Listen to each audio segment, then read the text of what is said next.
नमस्कार, मैं शैलेश कुमार। आप देख रहे हैं पब्लिक आई न्यूज। पब्लिक आई न्यूज की सीरीज आपका प्रतिनिधि में पंचायत स्तर के सभी मुखिया प्रतिनिधियों से उनके द्वारा किए गए विकास कार्यों की चर्चा की जाती है। आज हमारे साथ हैं गुमला जिला बिशनपुर प्रखंड अंतर्गत अमती पानी पंचायत के मुखिया सुनीता जी, जिन्होंने अपने कार्यकाल में पंचायत में वृद्धा पेंशन, अबुआ आवास, मैया सम्मान योजना, पौधारोपण, नलकूप, गली नली निर्माण जैसे कई विकास कार्य किए। अमती पानी मुखिया सुनीता देवी का गुमला ब्यूरो चीफ प्रवीण कुमार से खास बातचीत। स्वागत है आप सभी का हमारे पब्लिक आई न्यूज में। जैसा कि आप लोगों को सभी को ज्ञात है, अभी हमारा सीरीज चल रहा है आपका प्रतिनिधि। तो इसी क्रम में आज हम लोग आए हुए हैं बिशनपुर प्रखंड के अमती पानी पंचायत के मुखिया श्रीमती सुनीता देवी जी से बातचीत करने के लिए। तो सुनीता जी, बहुत बहुत स्वागत है आपका हमारे चैनल में। बहुत बहुत धन्यवाद सर। मैं सुनीता देवी बिशनपुर प्रखंड के अमती पानी पंचायत की मुखिया। तो सुनीता जी, आप विगत 2 साल से इस क्षेत्र की मुखिया हैं और ऐसे में आप इस क्षेत्र के विकास के लिए कैसे काम कर रही हैं, क्या क्या प्रयास आपके द्वारा किया जा रहा है, ये हमारे दर्शक आपसे जानना चाहते हैं। तो इस विषय पे हमारे दर्शकों को आप बताइए। जी हाँ सर, 2022 में जब यहाँ का चुनाव हुआ तो उस टाइम मैं मुखिया बनी है। जी हाँ सर, मैं अभी तक जो काम की हूँ उसको जनता तक पहुँचाना चाहती हूँ। इसी में हम शुरुआत करते हैं। तो पहले वृद्धा पेंशन, तो वृद्धा पेंशन मेरे द्वारा 400 लगभग अभी पास हुआ है और लाभुकों को लाभ भी मिल रहा है। वहीं पर 51-60 की बात करें तो उसमें भी मैंने 150-200 लाभुकों को जोड़ा। अभी बात करते हैं तत्काल में जो झारखंड सरकार द्वारा मैया सम्मान योजना चला है, उसमें भी लगभग 700 से ज़्यादा लाभुकों को मैंने जोड़ा है। जी, जैसे ये तो पेंशन की बात हुई, हमारे दर्शकों को थोड़ा सा आप मनरेगा के बारे में कुछ जानकारी दे दीजिए। जी बिल्कुल सर। मनरेगा में प्लांटेशन में मैंने लगभग 16 लाभुकों को आम बागवानी में मदद किया है और वहीं पर लगभग 14 लाभुकों को नाशपाती का बागवानी दिया गया है। सिंचाई कूप की बात करें तो लगभग 18 पूर्ण होने वाला है। मेड़बंदी भी लगभग 4 लाभुकों को दिया गया है। वहीं टीसीबी का भी 1 आदमी को दिया गया है। लूज बोल्डर भी मेरा 1 तैयार है, डोभा भी 1 के तैयार है और तालाब भी 1 के तैयार है। वहीं पर 2 तालाब प्रगति पर है। वहीं मुख्यमंत्री पशुधन योजना की बात करें तो लगभग 8 से 10 लाभुकों को लाभ मिला है, जिसमें सुकर, बत्तख, कुक्कुट इत्यादि शामिल है। तो सुनीता जी, आपका जैसे ये योजना मत्स्य तो काफ़ी अच्छा कार्य है। अब हमारे दर्शकों को कुछ 15वें वित्त के योजना के बारे में भी बताएं।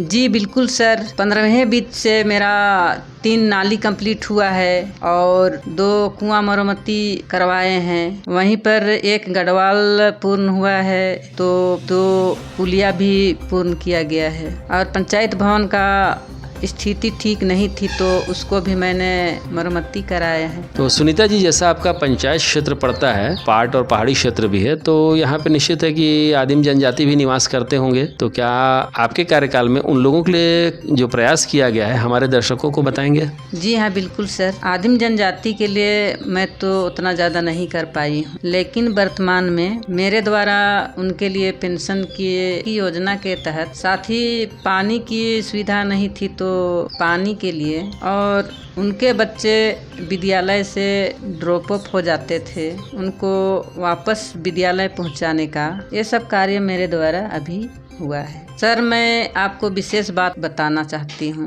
मेरा जो ग्राम है लोदापाठ, वहाँ से समदरी तक आने जाने के लिए बहुत परेशानी थी, कोई साधन नहीं था। तो हम लोगों ने गांव पब्लिक से मिल के हम लोग आपस में बैठक करके गांव वालों के साथ में मिलकर श्रमदान करते हुए प्रति सप्ताह रविवार को हम लोगों ने कार्य का दिन निश्चित किया और इस तरह से मिलजुल कर 5 से 6 किलोमीटर रोड का निर्माण कराया है। वर्तमान में स्थिति ये है कि 2 चक्का, 3 चक्का, 4 चक्का गाड़ी हो आराम से उस रोड में गुजर रहा है। लेकिन मेरी यही इच्छा है सरकार से और विभाग से कि हम लोग को यहाँ पर अच्छा रोड मुहैया कराया जाए। जी सुनीता जी, ये तो आपने बहुत अच्छी बात हमारे दर्शकों को बताई कि आपके माध्यम से 5 से 6 किलोमीटर लंबा रोड, वो भी पाट क्षेत्र में, पहाड़ी क्षेत्र में बनवाना श्रमदान करके, ये एक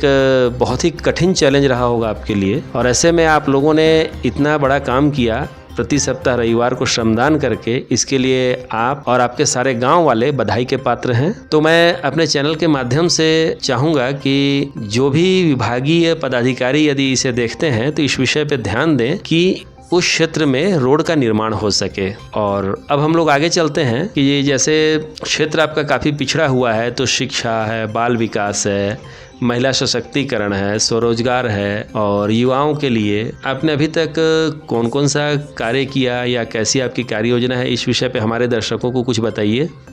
जी बिल्कुल सर, जहाँ तक शिक्षा की बात है तो मेरे पंचायत में प्राइमरी और मिडिल स्कूल है। ऐसे में मैं हमेशा प्रयास करती हूँ कि स्कूल में विजिट करूँ। वहीं अगर बाल विकास की बात करें तो आंगनबाड़ी तो मेरा प्रिय क्षेत्र है, हमको बच्चों से भी बहुत लगाव है, वहाँ तो मैं ना चाहते हुए भी जाती रहती हूँ। जहाँ तक महिला सशक्तिकरण की बात है, स्वरोजगार या अन्य विषय है, तो इसके लिए कुछ एनजीओ और संस्थाएं काम कर रही हैं। महिला मंडल चल रहा है, JSLPS का काम चल रहा है। ऐसे में मैं हमेशा उन पे नज़र रखती हूँ, क्योंकि मेरा क्षेत्र ज़्यादा शिक्षित नहीं है। ऐसे में मैं प्रयास करती हूँ कि मेरा क्षेत्र के लोग ठगी का शिकार ना हों। जहाँ तक स्वास्थ्य की बात है तो सेविकाओं के माध्यम से, सहिकाओं के माध्यम से, NM दीदी लोग हैं, उन लोग के माध्यम से मैं जागरूकता फैलाने के साथ साथ लोगों को अंधविश्वास से दूर रखते हुए प्रयास करती हूँ कि वे एक अच्छा स्वस्थ जीवन जिए। तो सुनीता जी, जैसे कि आपका अभी तक का जो 2 वर्ष का कार्यकाल रहा है, ये काफ़ी अच्छा चल रहा है, ग्रामीणों को आपके माध्यम से अच्छा लाभ मिल रहा है। और ऐसे में अभी तो 2 ही साल बीता है, देखा जाए तो आने वाला 3 साल लगभग अभी आपका शेष है, तो आपकी क्या कार्य योजना है, ये भी हमारे दर्शकों को कुछ बतलाइए। जी हाँ बिल्कुल सर, जितना मुझसे हो सका है अभी तक तो प्रयास की हूँ। आने वाले समय में मेरी यही इच्छा रहेगी कि मेरे पंचायत के आखिरी व्यक्ति तक मैं लाभ पहुँचा सकूँ। यदि मैं ऐसा कर पाती हूँ तो मेरा मुखिया बनना को सफल मानूंगी। जी सुनीता जी, ये तो आपका बहुत अच्छा सोच है। कभी लोग ऐसा सोचते हैं कि मैं मुखिया बना हूँ या बनी हूँ, तो ऐसी स्थिति में मतलब अपने मुखिया बनने का जो एक उद्देश्य है, उसकी सफलता जो आप इस रूप से देख रही हैं कि अंतिम व्यक्ति तक आप लाभ पहुंचा सकें, और इस सोच के लिए आपको बहुत बहुत बधाई। तो सुनीता जी, अब हमारे दर्शक ये भी जानना चाहेंगे कि अभी तक सरकार के साथ में आप लोग का तालमेल कैसा रहा, और अभी जैसे विधानसभा चुनाव आ रहा है तो इसके बाद आने वाले सरकार से आप क्या अपेक्षाएं रखते हैं, इस विषय पे आपके मन में क्या चल रहा है, हमारे दर्शकों को बताइए। जी हाँ बिल्कुल सर, वर्तमान सरकार से तो बहुत अच्छा रहा। हाँ, लेकिन ये बात भी कहना कठिन है आने वाला सरकार किसका होगा। लेकिन सरकार जो भी आए जन कल्याण का काम करे, हम लोग सब साथ हैं। और सरकार की हर योजना को जो आने वाले समय में लाएगी, उसे हम धरातल पर उतारने के लिए तत्पर हैं। लेकिन एक के अपेक्षा तो ये भी रहेगी कि आने वाली सरकार हम लोग के विषय में भी कुछ कल्याणकारी सोचे। और तो क्या कहें, बाकी तो हर स्थिति में सरकार के साथ हैं। जी बहुत बहुत धन्यवाद सुनीता जी, आपका सोच भी अच्छा है, आपका कार्य भी अच्छा है। उम्मीद है हमारे दर्शकों को आपका जो कार्य है और अभी आने वाला जो आपका योजना है, ये सब कुछ पसंद आएगा। हमारी ओर से शुभकामना है कि आप जो सोच लेके चली हैं कि पंचायत के आखिरी व्यक्ति तक आप लाभ पहुंचाएं, इसमें ईश्वर आपको कदम दर कदम सफलता प्रदान करे। और आप हमारे चैनल में आई, हमें इतना समय दिया, इसके लिए आपको बहुत बहुत धन्यवाद। जी आपको भी सर बहुत बहुत धन्यवाद। और आपके चैनल के सभी दर्शकों को मेरी ओर से नमस्कार, जोहार।